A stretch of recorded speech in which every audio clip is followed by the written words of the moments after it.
미국 금리 조기 인상 우려에도 국내 증시가 상승세를 이어갔습니다.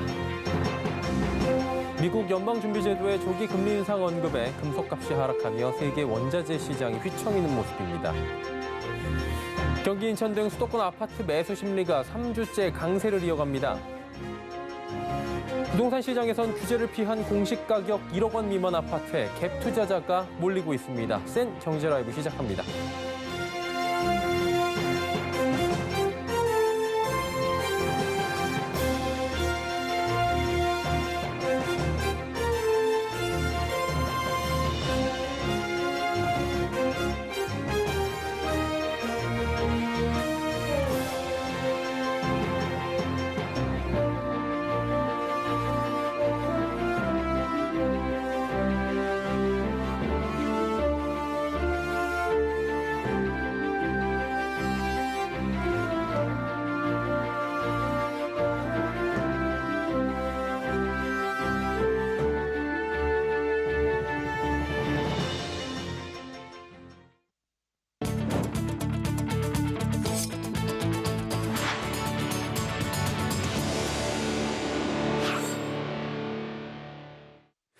시청자 여러분 안녕하십니까? 센 경제라이브 서정덕입니다.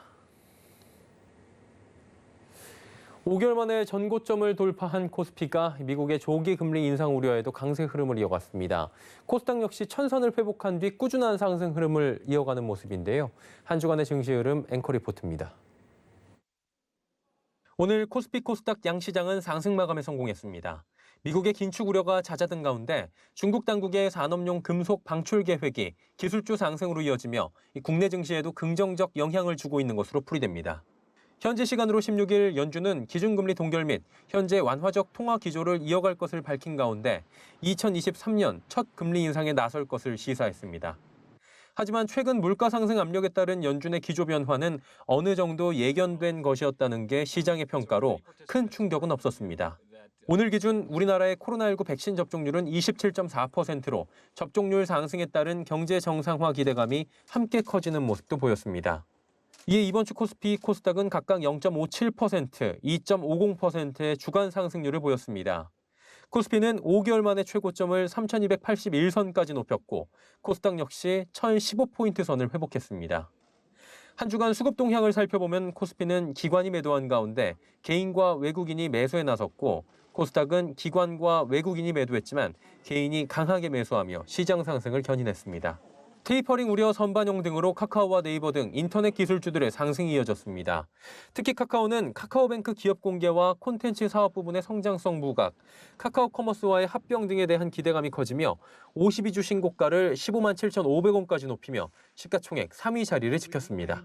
코로나19 백신 접종률이 올라가고 정부의 거리두기 제한 완화 방침이 전해지며 엔터주가 상승 흐름을 이어갔습니다.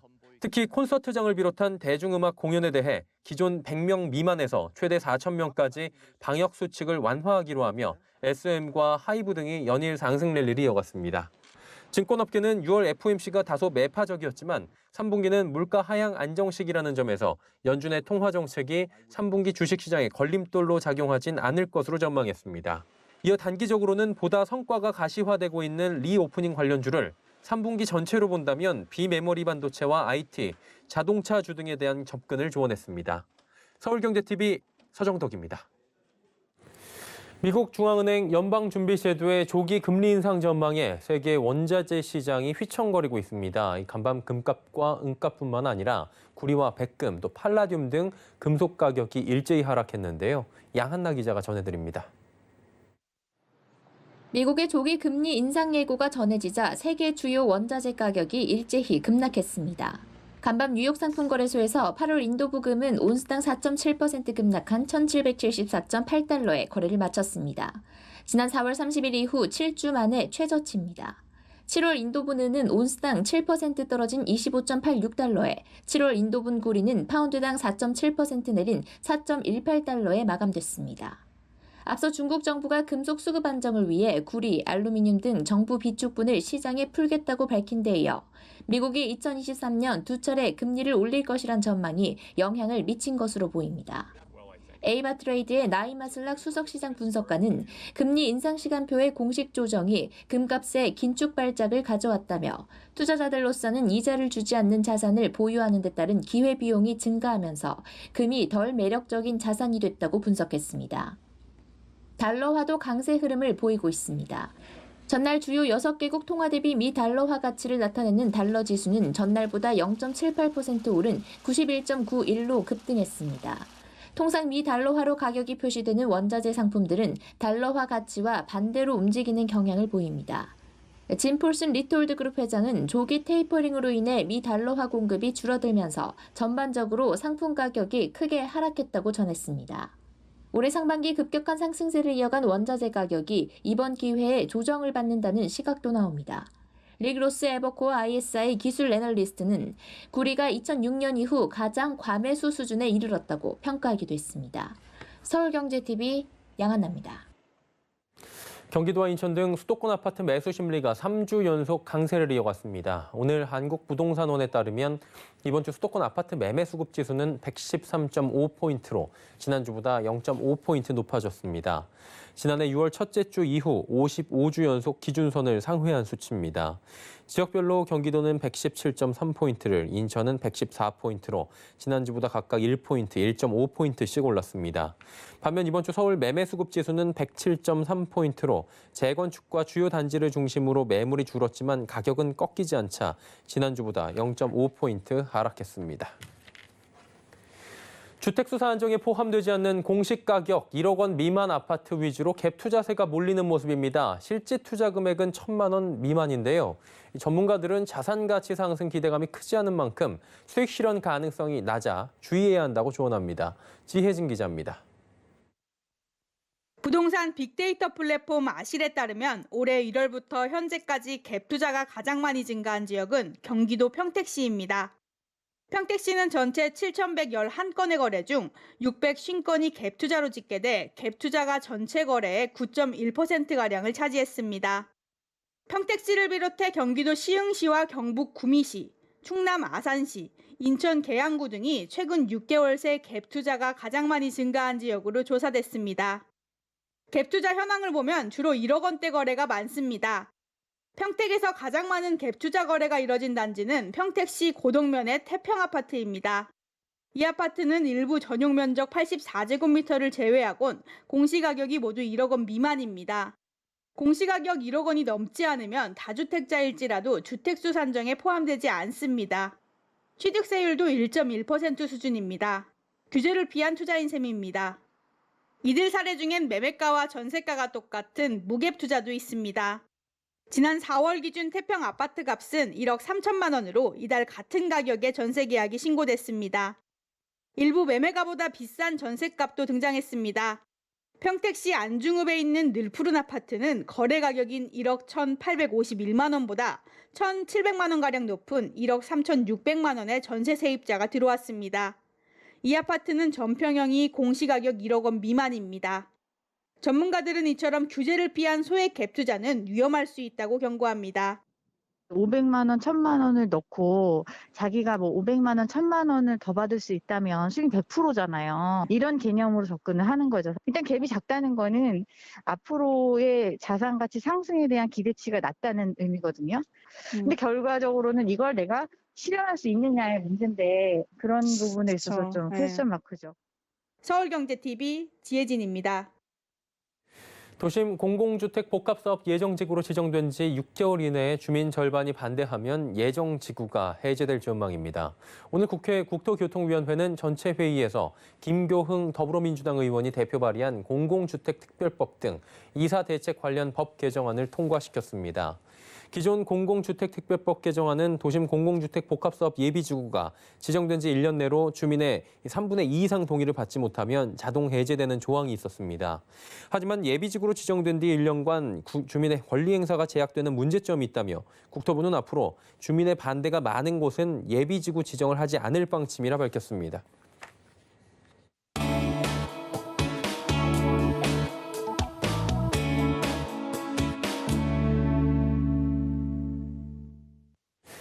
서울과 수도권에서 수백 대 1의 경쟁률이 나오는 등 곳곳에서 청약 열기 후끈한 모습이죠. 다음 달 3기 신도시 대규모 사전 청약까지 임박하며 시장은 더욱 달아오를 것으로 관측이 되고 있습니다. 기존 주택 매수하기는 집값이 너무 올랐죠. 또 새 아파트 청약을 받지 않니 바늘구멍이고요. 우리 청약 시장은 과연 어떻게 흘러갈지 부동산부의 설석용 기자와 짚어보도록 하겠습니다. 설 기자 나와 있습니까? 네, 안녕하십니까? 예, 3기 신도시 사전 청약 일정이 지금 공개가 된 것 같아요. 국민들의 관심이 집중될 수밖에 없는데 사실 이 부분뿐만 아니라 최근에 분양을 마친 단지들도 굉장히 열기가 뜨거웠다죠. 네, 특히나 수도권 지역 신규 아파트에 대한 관심은 여전히 뜨겁습니다. 워낙 신규 주택이 없는 데다가 수도권에 새롭게 등장만 하면 일명 로또 단지라는 수식어가 붙을 정도로 실수요자들의 관심이 집중되고 있습니다. 실제로 어제 분양을 마감한 서울 반포동 레미안 원베일리 아파트 1순위 청약에 총 3만 6천여 명이 몰리며 세 자릿수 경쟁률을 보였습니다. 총 224가구 모집에 3만 6,116가구가 접수한 건데요.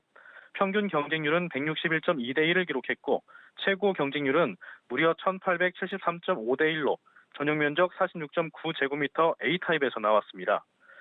이 단지는 신반포 3차 경남 아파트를 재건축하는 것으로 총 2,990가구 규모로 조성됩니다. 이 중 전용 면적 46에서 74제곱미터 224가구가 일반 물량인데 3.3제곱미터당 평균 분양가는 5,653만 원입니다. 바로 옆 아크로 리버파크가 3.3제곱미터당 1억 원 정도에 거래되고 있는 점을 감안하면 최소 10억 원의 시세 차익이 가능하다는 분석이 나와 분양 전부터 관심을 집중시켰습니다.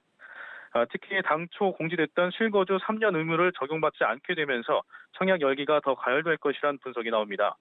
레미안 원밸리는 모집 공고를 통해서 전매 제한 10년, 실거주 의무 3년을 공지해 100% 현금 수령이 가능한 사람들만 경쟁을 예상했었는데 지난 14일 실거주 의무 3년이 적용되지 않는다며 입주자 공고가 수정됐습니다. 당첨자들이 입주 시점에 세를 놓고 전세 보증금으로 잔금을 치를 수 있게 돼 현금이 부족한 사람도 도전이 가능했던 겁니다. 참고로 올해 서울 강남권에는 레미안 원밸리를 시작으로 반포동 레미안 원펜타스, 잠원동 신반포 메이플자이, 방배동 DH 방배 등이 일반 분양을 준비하고 있어서 관심을 모으고 있습니다. 서울의 아파트는 관심이 뜨겁다 보니까 경쟁이 치열할 수밖에 없을 것 같고요. 공급도 없고요. 다음 달에 3기 신도시 청약이 이제 시작이 되잖아요. 아무래도 실수요자들은 청약에 도전할 것으로 보이는데 사전 청약 시장 전망은 먼저 어떻습니까? 네, 먼저 어제 LH가 발표한 청약 일정부터 알아보겠습니다.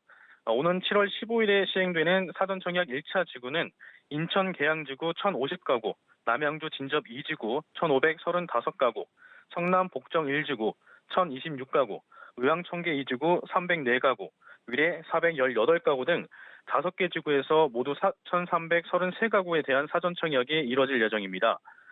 각 지구별로 공공분양과 신혼희망타운 등으로 나눠 청약을 진행하기 때문에 어디에 신청할 것인가 일단 고려를 해봐야 합니다. 이번 5개 지구를 포함해 올해 12월까지 3기 신도시에 대한 4차 사전 청약이 진행될 예정인데요. 전문가들은 청약 일정이 빨리 나왔다고 해서 바로 도전할 게 아니라 앞으로 나와 가족들의 생활 환경을 고려해서 한 곳 정도 목표를 설정한 뒤에 일정에 맞춰서 신청하는 게 좋다고 조언합니다. 사전 청약에 당첨될 경우 다른 지역에 청약에 참여할 수 없기 때문에 자신이 원하는 지역 일정이 시작될 때까지 일단 기다리는 게 좋겠습니다.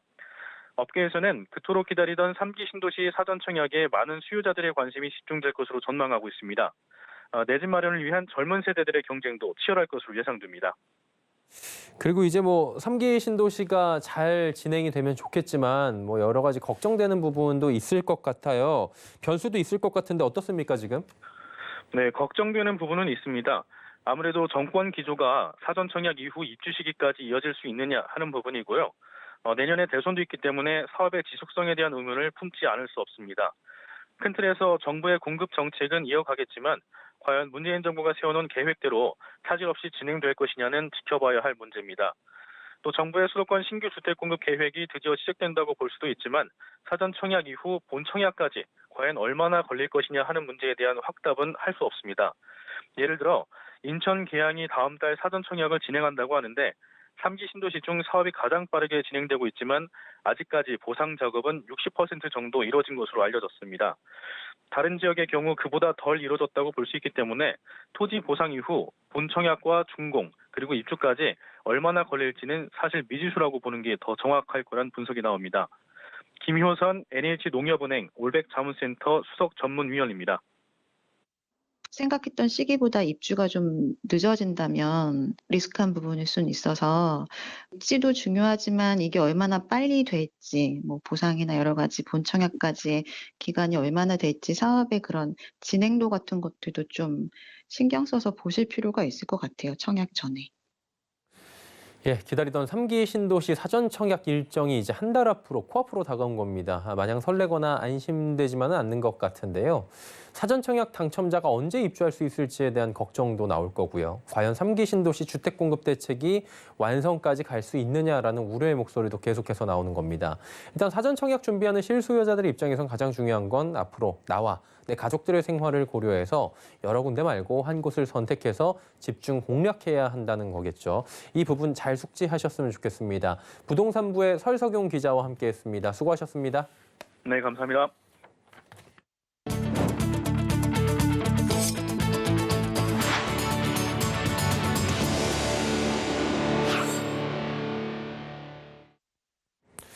하루색 가격이 60달러대에서 0달러까지 폭락하는 코인이 나왔습니다. 암호화폐 최초로 뱅크런이 발생한 건데요. 아이언 파이낸스가 개발한 코인인 아이언 티타늄 타이탄의 가치가 하루새 60달러대에서 0달러로 떨어지자 코인에 대한 규제를 더 강화해야 한다고 블룸버그 통신이 어제 보도했습니다. 특히 타이탄은 가격 변동이 크지 않은 스테이블 코인으로 지난 16일 63달러로 최고치를 찍은 이후 급락하기 시작해 다음 달 오후 가치가 완전히 증발해 충격을 주고 있습니다. 개발사는 왜 이 같은 현상이 발생했는지 잘 모르겠다고 밝혔지만 전문가들은 투매가 시작되자 투자자들의 지급불능 상태의 우려로 뱅크런이 발생했기 때문이라고 보고 있습니다. 하반기 기업 공개 대우로 꼽히는 카카오뱅크가 코스피 상장을 위한 예비 심사에 통과했는데 중복 청약 없이 일정대로 진행할 것으로 보입니다. 어제 한국거래소에 따르면 카카오뱅크는 심사를 청구한 지 2달여 만에 상장 예비 심사를 마쳤습니다. 공모주 중복 청약 금지가 되는 20일 전 예비 심사를 통과한 만큼 카카오뱅크의 중복 청약에 대한 투자자들의 관심이 집중된 바 있습니다. 이에 카카오뱅크는 이번 주 내까지 증권 신고서를 제출해야 공모주 중복 청약이 가능했는데 물리적 시간을 고려했을 때 오늘 내로 신고서를 내긴 어렵다는 입장을 밝혀왔습니다. 정부가 2023년도부터 종이어음을 전면 폐지하며 전자어음 이용을 의무화하기로 했습니다. 중소벤처기업부는 오늘 중앙대책본부 회의에서 전자어음 의무화와 지급 여건 개선안이 담긴 어음제도 개편 및 혁신금융 활성화 대책을 내놨습니다. 그동안 종이어음의 결제 기간이 장기화되며 연쇄 부도 등의 문제점이 발생한다는 지적을 받아왔기 때문인데요. 이에 정부는 2023년까지 2단계에 걸쳐 전자어음 의무 발행을 확대할 예정입니다. 올 하반기엔 현재 자산 10억 원 이상 법인에서 자산 5억 원 이상 법인까지 의무 이용이 확대되며 2023년엔 모든 법인이 전자어음을 이용해야 합니다.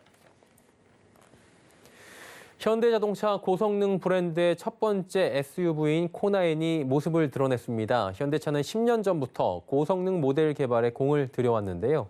코나엔을 통해 고급차와 고성능차, 또 전기차 등 자동차 브랜드의 3대 축 중 고성능 영역을 한 단계 끌어올린다는 전략입니다.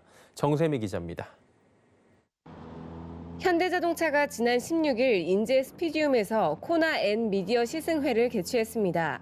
코나-N은 기존 출시된 i30N과 벨로스터-N에 이은 세 번째 고성능 모델입니다. 코나-N에는 2.0리터 터보 GDI 엔진과 8단 습식 DCT가 조합됩니다. 그 결과 벨로스터-N보다 5마력 높은 280마력의 출력과 최대 토크 40kg 포스미터의 힘을 갖췄습니다. 현대차 최초로 플랫파워를 적용해 6,000rpm에서 최대 출력에 도달했던 기존 엔진과 달리 5,500rpm부터 출력을 최대치로 유지합니다. 여기에 일시적으로 터보 부스트압을 높여 출력을 높이는 N 그린 쉬프트로 최대 290마력까지 끌어올릴 수 있습니다. 코나-N의 확정 판매 가격은 아직 공개되지 않았지만 3,400만 원에서 3,450만 원 수준일 것으로 보입니다. N 그린 시프트, N 파워 시프트, N 트랙 센스 시프트 등의 고성능 특화 기능을 적용하였고 N 그린 시프트는 재사용 시간을 3분에서 40초로 단축하였으며 최고 출력은 10마력을 증대하여 운전하는 즐거움을 더욱 높였습니다. 현대차는 올해 글로벌 시장의 고성능 브랜드를 확대합니다. 아반떼와 소나타, 투싼 코나의 준 고성능 모델인 N9에 이어 하반기에는 국내와 미국 시장에 코나 N과 아반떼 N을 선보입니다. 이를 통해 2022년까지 총 18개 차종의 고성능 모델을 갖추겠다는 계획입니다. 서울경제TV 정세미입니다. 금융당국이 부동산 서비스와 음식 주문 등 금융회사의 디지털 금융 연관 사업을 허용합니다. 금융위원회는 오늘 일자리 창출을 위한 금융 분야 대응 방안을 통해 금융과 정보통신기술 간 시너지 효과를 촉진하고 금융권의 새로운 일자리를 창출한다는 방침을 밝혔습니다. 우선 금융사의 플랫폼, 지급결제, 데이터 사업을 영위할 수 있도록 규제를 완화해 앞으로 음식 주문과 부동산 서비스 등 금융, 생활 플랫폼을 운영할 수 있게 됩니다. 또 핀테크 육성 지원법을 제정해 금융사가 투자할 수 있는 핀테크 기업 범위를 확대하고 금융 빅데이터 인프라 구축을 통해 데이터 일자리도 창출할 계획입니다.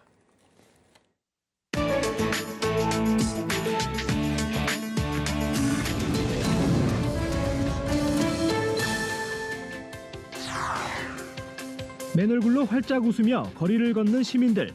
코로나19 이후 외출 필수품이 된 마스크를 착용하지 않은 사람들의 모습이 왠지 낯설기만 합니다. 프랑스에서는 현지 시간으로 17일부터 야외 마스크 의무 착용이 해제됐습니다.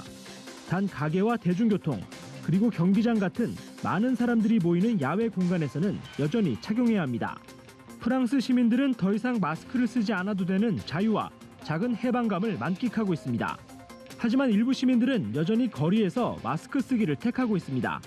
한 파리 시민은 로이터 통신과의 인터뷰에서 바이러스는 아직 우리 주변에 있다고 확신한다면서 바이러스가 사라졌다고 판단될 때까지 나 자신을 보호하기 위해 마스크를 쓸 생각이라고 말했습니다. 전 세계에서 역대 세 번째로 큰 다이아몬드 원석이 아프리카 보츠나와에서 발견됐습니다. 세계 최대 다이아몬드 회사 뎁스와나는 현지 시간으로 16일 1098캐럿 크기의 다이아몬드 원석 공개 행사를 열었습니다.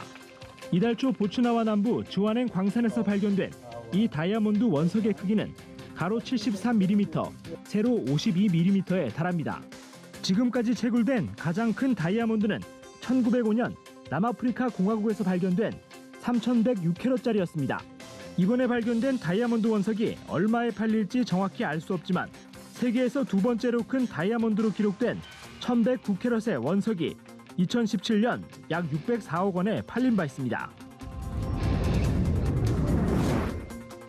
독일 바이오테크 기업 큐어백이 현재 진행 중인 코로나19 백신 개발이 실패로 결론 날 경우 협력업체에 다른 백신 제조를 허용하겠다는 입장을 밝혔습니다. 큐어백은 화이자와 모더나에 이어 제3의 메신저 리보액산 코로나19 백신으로 기대를 모았지만 최근 발표한 임상시험 중간 분석에서 예방 효과가 50%에도 못 미쳤습니다. 큐어백 최고 경영자는 로이터 통신과의 인터뷰에서 여전히 최종 임상시험 결과를 기다리고 있으며 당국 승인을 얻기 위해 노력하고 있다고 밝혔습니다. 그러면서 우리는 뛰어난 파트너들의 전체 네트워크와 협력하고 있다면서 우리가 제품을 개발하지 못해 이들 설비를 이용할 수 없다면 파트너들은 당연히 다른 제품을 만들어도 된다고 설명했습니다. 중국이 독자적인 우주 정거장 건설에 한 발 더 다가섰습니다. 현지 시간으로 지난 17일 오전 9시 22분 발사된 선저우 12호가 발사 7시간 만에 중국 독자 우주 정거장 테너와의 도킹에 성공했습니다.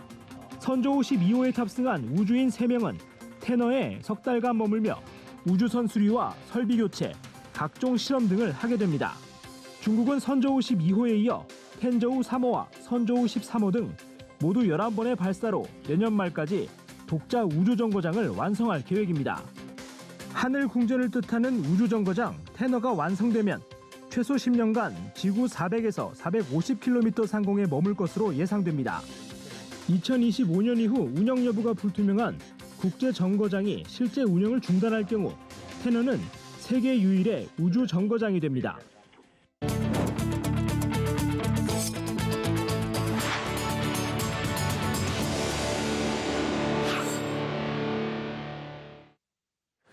센 경제라이브 저희가 준비한 소식은 여기까지입니다. 건강한 주말 보내시길 바랍니다. 고맙습니다.